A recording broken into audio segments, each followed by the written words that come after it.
this is again another story that I want your comment on, and then we'll start with one of your stories that you want to talk about, because I think there are a couple of your stories that you want to talk about as well.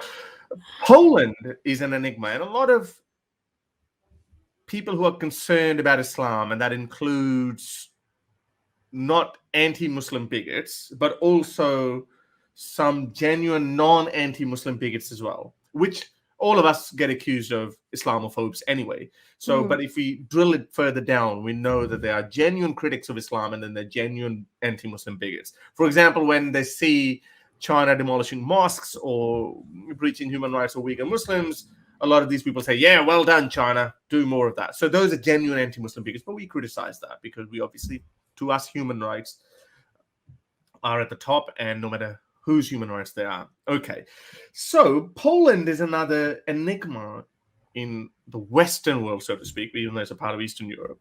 So Poland has a very clear stance on migration, and they have a very clear stance on Muslim migration. They've been very strict on that. So a lot of anti-Muslim bigots say, well done. And not only anti-Muslim bigots, some of us, I don't know about you, let me just speak for myself. I'm like, okay, it's good to be very careful, but you can't put a blanket ban on anyone because that's just stereotyping people. But that's not the only thing, because Poland is being hijacked, or I don't know, but it used to be under the influence of Soviet Russia and Soviet Union, sorry, not Soviet Russia, Soviet Union. And, there were communist states, so they were supposed to be atheistic, but, they're more religious than anyone. But now they're being taken over by it's kind of becoming the last bastion of a Christianity-inspired theocracy.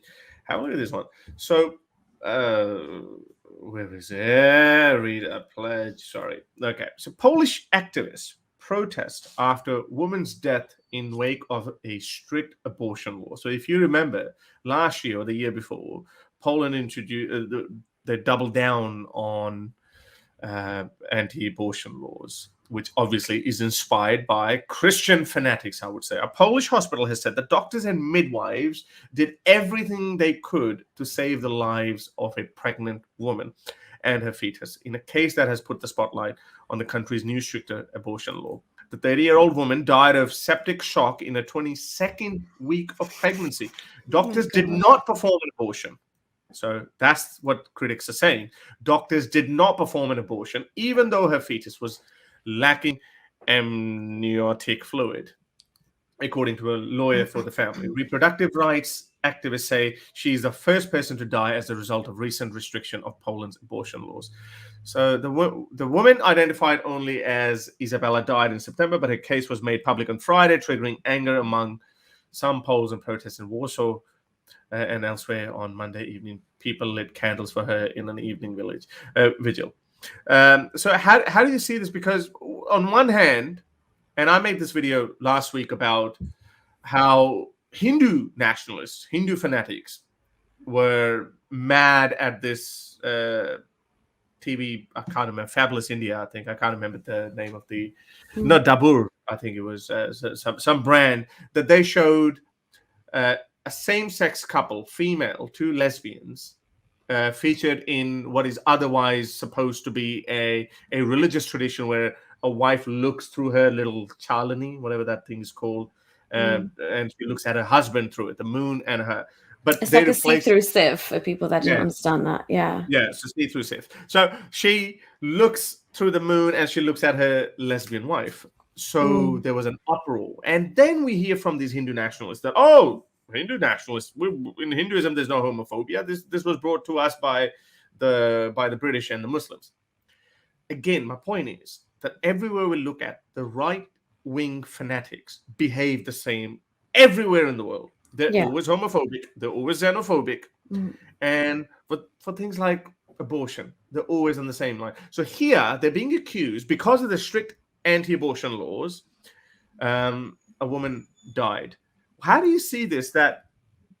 Do you think this is a concern that, and we know that because of, I would say, because of some bad policies or the rise of wokeism in the liberal left, that has given space to these right-wing fanatics or conservatives who, and then obviously conservatives have the extreme far right as well, and then they're getting more influence, and then as a result they're coming with this, and then again women are suffering, and not only women, other minorities will suffer as well. How do you see this? Yeah, I mean, to me, it's a bit ridiculous because let's say the reason for these like hard-hitting abortion laws that are just coming, like we see what's happening in Texas as well.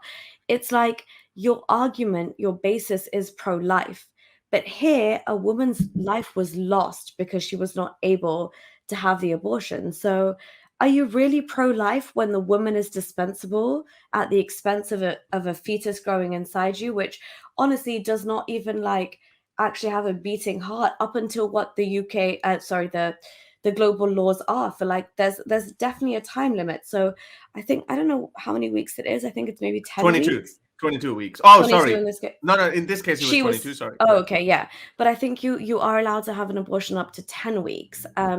Because again, you realize that without the religious incitations of what this means, this is just a woman still just taking care of her body. So if you come with the pro-life argument, then a case like this should really make you question where you stand, because a woman died because the doctors weren't able to perform an abortion because that fetus was somehow more important than this woman's life in this situation. And that to me just unravels their argument in general. Like, I will obviously always say that up to a certain point, yes, women should be entirely they should have access to all forms of abortion. They shouldn't have to travel miles to go and get one because it's illegal in their state. They shouldn't have to go through all of this red tape just to make a decision about their bodies in the first place.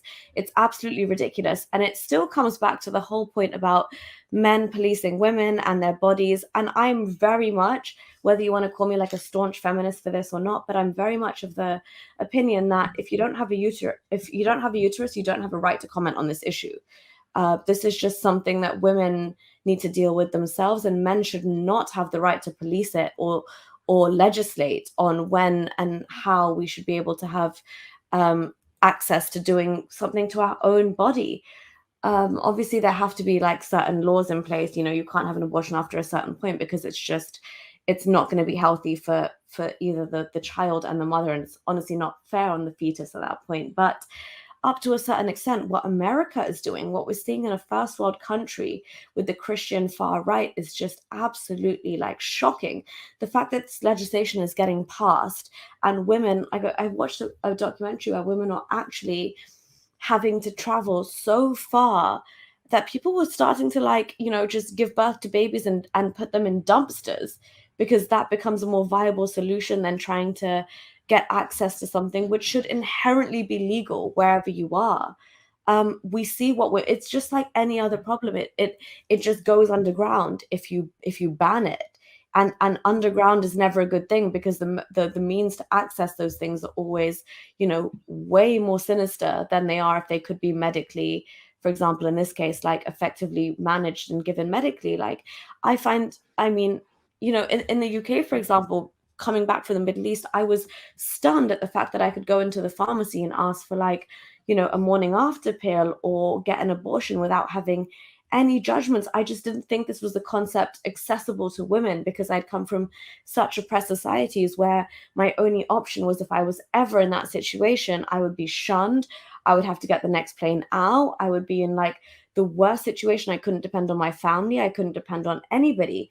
And I most definitely couldn't depend on the law. So, I mean, having the law on your side is like a basic freedom that women should expect and are entitled to. And I don't think we're crossing the line by asking for that. Right.